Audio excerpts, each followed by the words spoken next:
tried my hardest to lose Mike, but he just kept sticking in there.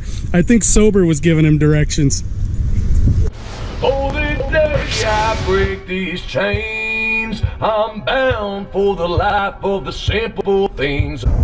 While working at that mill, you know, I was union, and so it was AWPPW, and I worked back then I did a 6-month stint while I was working there as safety chief and stuff. So I was pretty active in the union, always have believed in unions. They've kind of lost their way, you know, and there seems to be a lot of corruption, but even today I really believe in unions, and hopefully they regain the appropriate amount of strength and focus on making sure that this country, the working class, gets their fair share of wages and make sure that they're safe, you know. Something that's really, in my opinion, kind of turned into a problem. So I think that unions are what keeps businesses from having too much power in the labor market for pricing. There should be kind of an equal force back and forth between labor, so the worker and the companies, to make sure that labor is getting a reasonable amount of the money that's generated by the business. I do believe labor deserves that, but labor's got to be careful to make sure that they don't squeeze the companies too much and make them unprofitable so that they produce goods elsewhere, you know. So somebody did an awesome job with this right here. So this used to be well, it was the first rental property I ever owned right here, and that's had an addition put on it. So the top there didn't exist when I owned it. It was like this guy right here, and I own both sides there. Somebody really did a great job on that.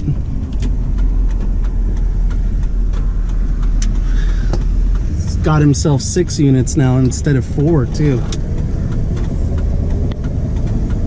Oh, see, he did it over here. I wonder why he doesn't do it here. It's probably a zoning issue. You know, obviously owns both sides now. Did a great job. That's pretty cool. Huh. What's going on, Fagaroni?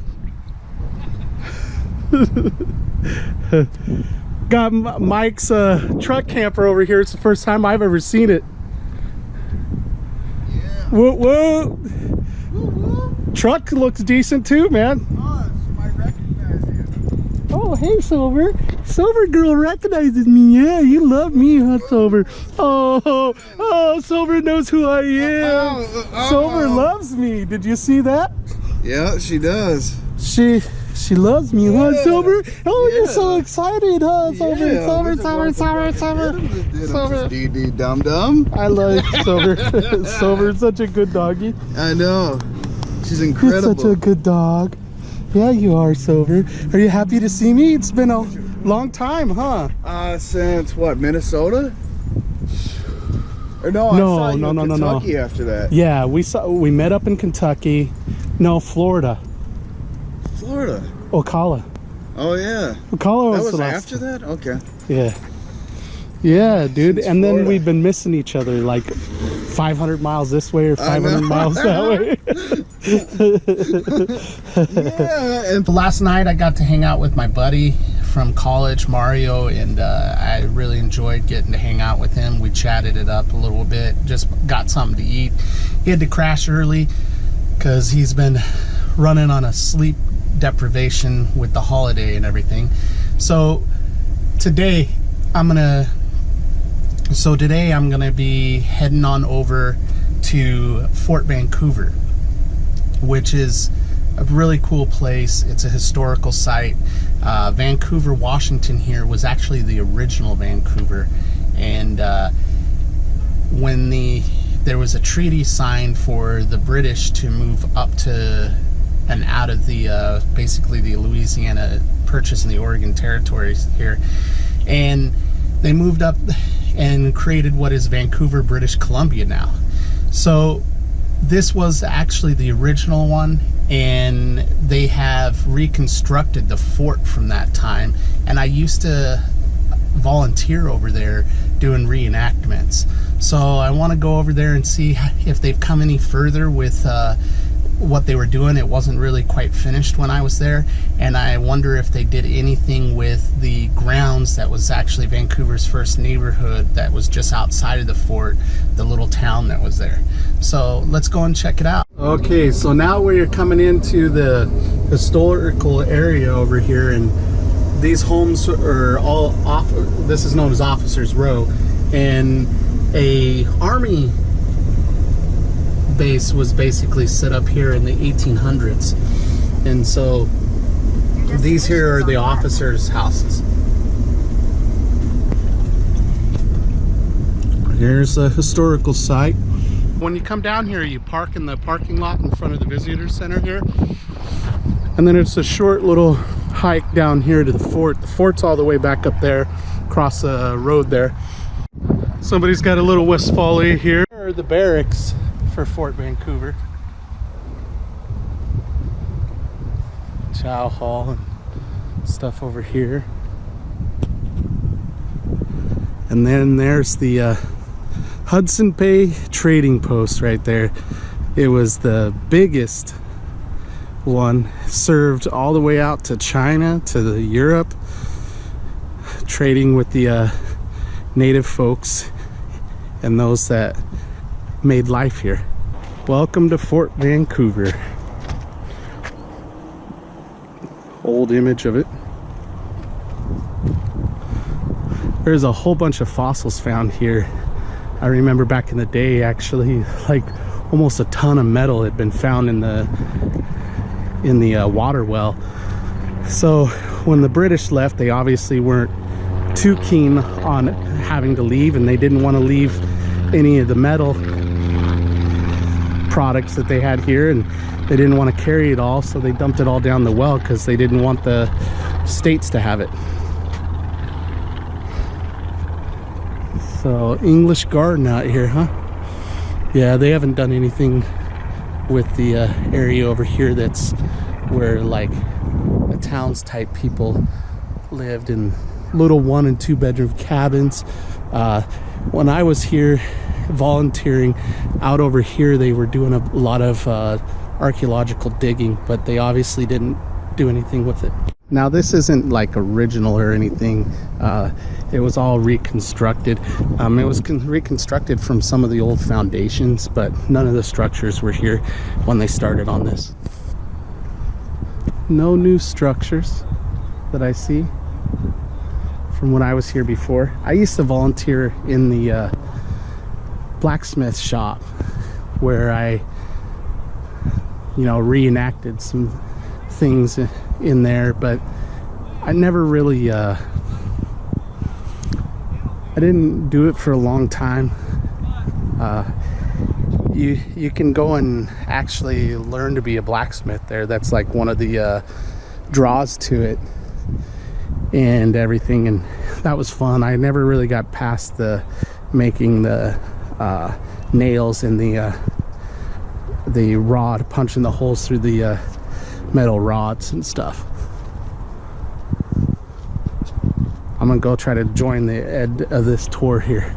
Here we are at the end of trade shop. So again, all of you wouldn't be here. It'd just be one person, one family at a time. Kind of like the bank today. When you go up, not everybody's around you when you're looking at your bank account. So in here, this would be the one shopping a year that people would most likely do.